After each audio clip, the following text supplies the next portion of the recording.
Kali ini kita membahas tentang perjamuan kudus. Saya tidak sedang mempersoalkan tentang apa yang dilakukan oleh orang-orang tertentu. Saya hanya mengajak kita untuk melihat esensi perjamuan kudus yang ada di dalam 1 Korintus 11 ayat 23 sampai 26. Sebab apa yang telah kuteruskan kepadamu telah aku terima dari Tuhan, yaitu bahwa Tuhan Yesus pada malam waktu ia diserahkan mengambil roti, dan sesudah itu ia mengucap syukur atasnya. Ia memecah-mecahkannya dan berkata, inilah tubuhku yang diserahkan bagi kamu. Perbuatlah ini menjadi peringatan akan aku. Kita garis bawahi di situ, perbuatlah ini menjadi peringatan akan aku. Jadi esensi perjamuan kudus adalah mengingat Yesus, mengingat korban Kristus di kayu salib yang telah sempurna satu kali untuk selama-lamanya.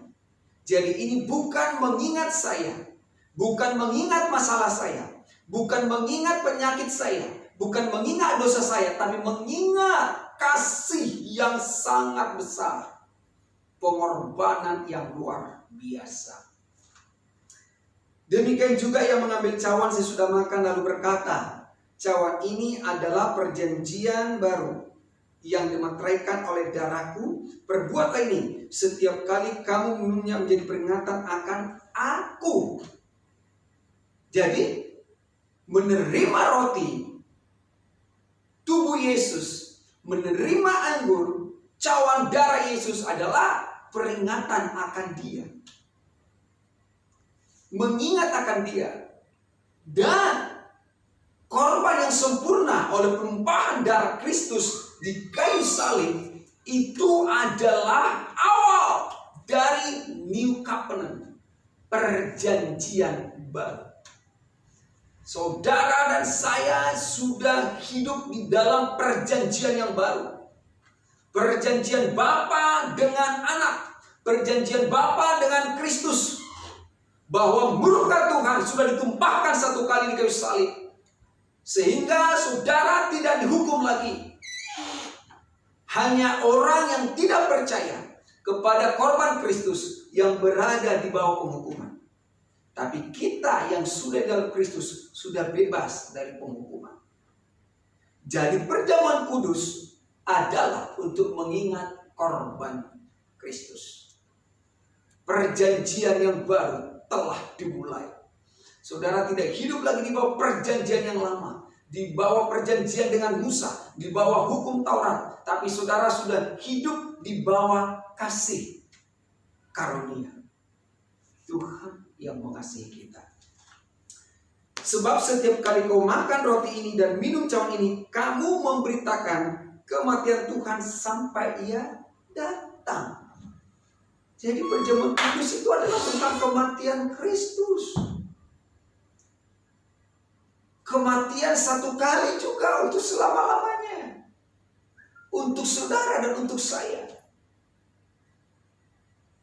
Jadi ketika kita mengingat korban Kristus yang sudah menyelesaikan dosa, diselesaikan penyakit kita, diselesaikan kutuk sudah dihapuskan, surat hutang sudah dihapus, kutuk sudah dibebaskan dari kita. Jadi kita bukan fokus ketika aku perjamuan kudus ada harus kepada medianya, bukan kepada aku mau sembuh, aku mau diberkati, aku mau, bukan.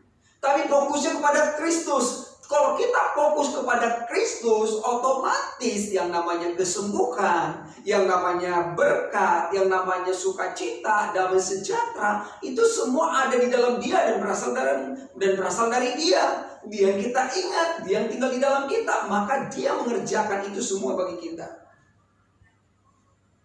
Itu yang disampaikan firman oleh Rasul Paulus kepada jemaat di Korintus.